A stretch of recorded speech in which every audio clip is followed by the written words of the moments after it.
Welcome back to my garden. If you watched last week, I retold a tale from my murky past, and well, of course, you could stop, search out last week's video, and watch it. But assuming you're still here and you haven't done that, the punchline was raise the bar, and that, as is so often the case, well, it got me thinking. And again, as is so often the case, I don't think making the film attracted stuff to me in some sort of esoteric, mystical sort of way. Their universe operates according to hard-to-fathom laws. But having made the video, I guess my attention was directed in a certain area, and lo and behold, I came across some very interesting alternative insights to what I was talking about, and I thought I'd share one of those with you today. So, if we think about raising the bar in the sense of upping our game, becoming more productive and successful, optimizing our life, doesn't really sound like a bad thing. But an interesting philosophical YouTube video essay channel suggested that there's a dark side to this. And essentially, the premise of that video was that self-improvement in general operates in quite a nefarious sort of way. That essentially we have become our own slave master. A grim thought, albeit quite a strong way of putting it. That once upon a time, back in the sort of industrial revolution, you might be working in a factory and there would be a foreman, someone driving you on, forcefully, coercing you, threatening you, not just encouraging, threatening you, to work hard and produce more. And that kind of hard work and coercion relationship might have softened somewhat, but it's still very much the norm in many institutions today. But what this video was suggesting, that in a way from the sort of 70s onwards, the boom of the self-improvement industry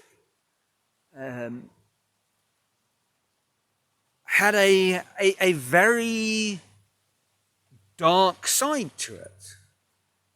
Because in essence, this drive to become more and more productive might be at the expense of our own well-being. And if we can be encouraged to oversee ourselves, well, that's a much more efficient state of affairs. In at least two different ways. One, that our lords and masters need to make far less effort to cajole us into producing ever more stuff and output, performance.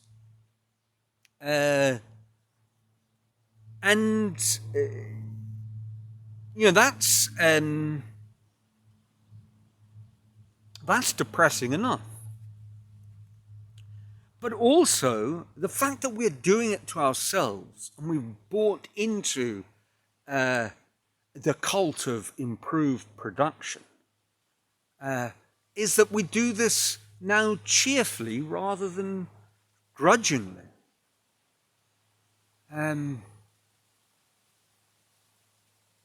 And it's hard to argue against that.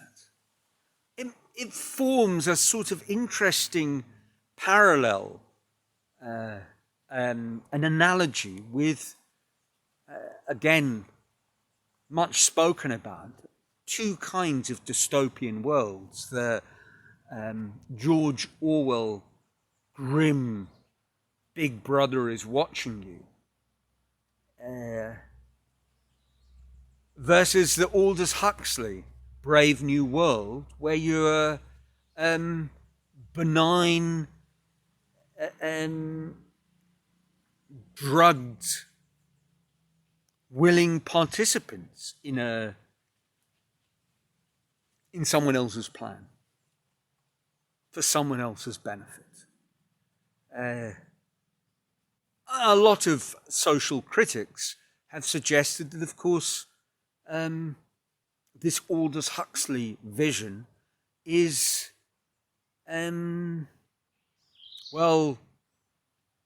astonishingly prophetic. And that is precisely what, for example, social media, the internet, that's what it does.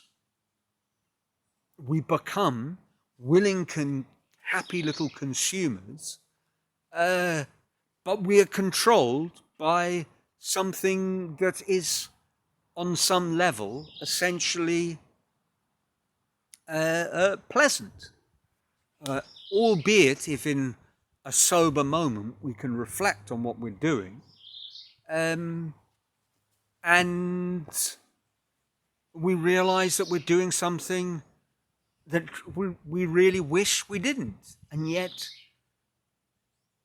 an hour later, click, and we're back doom scrolling or watching cat videos or whatever it might be. In the same way, we might have lucid moments where we look at this idea of self-improvement, perhaps read some sort of philosophically enlightened piece, maybe Oliver Burkeman, certainly my author of choice in this regard, who would suggest, no, you don't have to become productive at whatever cost. Good enough is okay.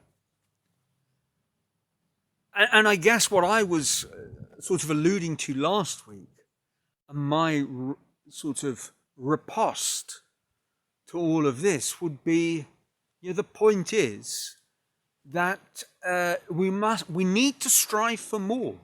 We are designed to do that. And I think we are. But we need to strive for more on our own terms and conditions. One of the podcasts that I was watching this week, they mentioned again an interesting phrase, which you're probably familiar with, first world problems.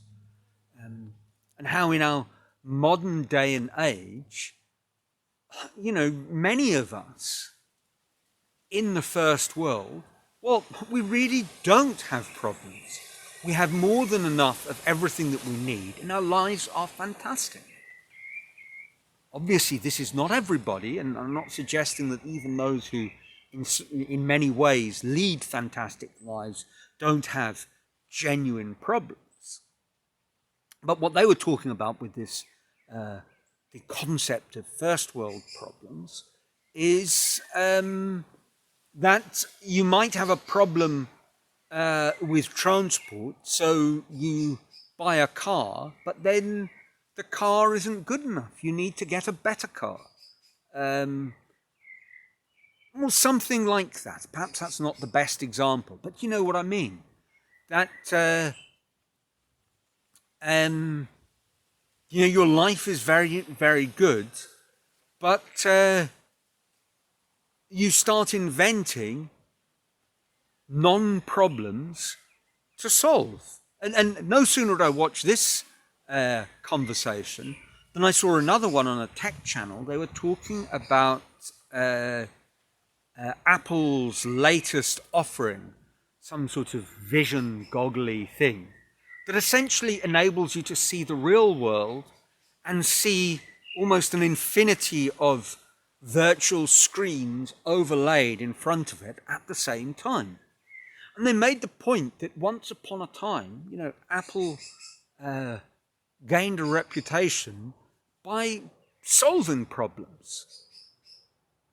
The iPod, in a sense, made your life, not in a sense, it made your life better. And as they said, that wonderful tagline, 1,000 songs in your pocket, or whatever it was. This was a fantastic thing. Prior to the iPod, when I would go on trips, I had a wonderful time. I had a little carry bag, and I could fit 16 cassettes in it.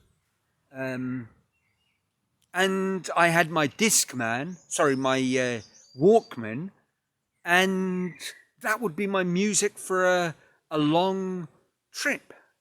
Then along came the compact disc and my Discman, and I had a little round carry case that could keep 32 CDs. But the iPod, wow, it solved that problem and then some. But what problem does these bizarre virtual reality goggles solve? Actually, it makes our life worse. When I'm looking at the trees beyond the screen, do I want to see a screen? Well, that's a bad example, Neil, because I want to look at the screen because I'm making a video. But when I'm not making a video and I'm looking at my garden, do I want to be able to choose between dozens of different virtual possibilities? No, what I really need to do is look at the garden. So that's been a bit of a tangent, but I think the point is that we're being driven to look for more and more and more, when what we need to be driving ourselves to do is solve problems of our own choosing in an area that we love, setting ourselves challenges, problems to solve, that will then enable us to engage with the things that we love on ever deeper, richer levels. And not surprisingly, this is not what is being pitched to us, because that is not commercially scalable. If, for example, you join the dojo and you follow the path of martial art mastery, actually, if you find someone to train you, you find a good training environment, really, you need to afford your gym subscription, and that's it. And pay the laundry bills, perhaps, as a little luxury. And, that's it. You don't need a lot of stuff. So, it's harder to sell. It's a local solution. It's harder to control by ever smaller pockets of people. Yes, well, I've rambled on, and here I am, nearly 15 minutes, so probably this is a good moment to stop, re-watch what I've just filmed, and who knows, it might make sense.